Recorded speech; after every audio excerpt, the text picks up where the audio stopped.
English language requirements এর ব্যাপারটা যেটা বলছে, বুঝছেন? এটা কিন্তু আসলে B2 কিন্তু ওরা বলেছে চেঞ্জের ব্যাপারটা। কিন্তু ওরা কিন্তু বলে নাই যে এটি এখনই কার্যকরী হবে। এটার কথা বলেছে যে এটা কার্যকরী হবে মূলত আগামী ২৬শে মার্চ 2027 থেকে ইংলিশ ল্যাঙ্গুয়েজ লেভেল B2 হবে। কিন্তু আপনাকে B2 বলল কেন আমার এটা বোধগম্য হচ্ছে না। আমার মনে হয় যে এখানে কোনো একটা মিস্টেক আছে।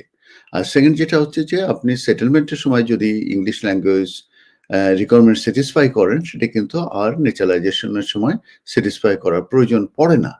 কিন্তু আপনি বলছেন যে আপনি ২ বছর আগে এটা করেছেন বলে ওরা চাচ্ছে। কিন্তু আবার B2 ওরা বলছে। তো আমার কাছে একটা কনফিউশন লাগছে যে কেন তারা এই অ্যা আম এখন B2 চাচ্ছে, আবার বলছে যে আপনার আ কি বলে? নতুন করে আবার আপনাকে পাস করতে হবে। তো এটা একটি কনফিউশন সৃষ্টি হয়েছে। আমার মতে এখানে যেটা করা উচিত, আপনি যদি নিজে অ্যাপ্লিকেশন করে থাকেন, আপনারা যে ইমেইলের মাধ্যমে পেয়েছেন, সেই ইমেইলে ওদের সঙ্গে যোগাযোগ করে বলুন যে, "এখনো তো B2 হয় নাই। আপনারা এখনো কেন আমাকে B2 করতে বলছেন? এটা তো মার্চ 2027 থেকে এটা ইফেক্টিভ হবে।" এই একটা অপশন। সেকেন্ড অপশন হচ্ছে যে আপনি আবার বলতে পারেন যে, "যেহেতু আমি এই সার্টিফিকেটটা আগে ইউজ করেছি এবং আমার একটা অ্যাপ্লিকেশন সাকসেসফুল হয়েছে। সেহেতু এটা তো অ্যাকসেপ্ট করা উচিত।"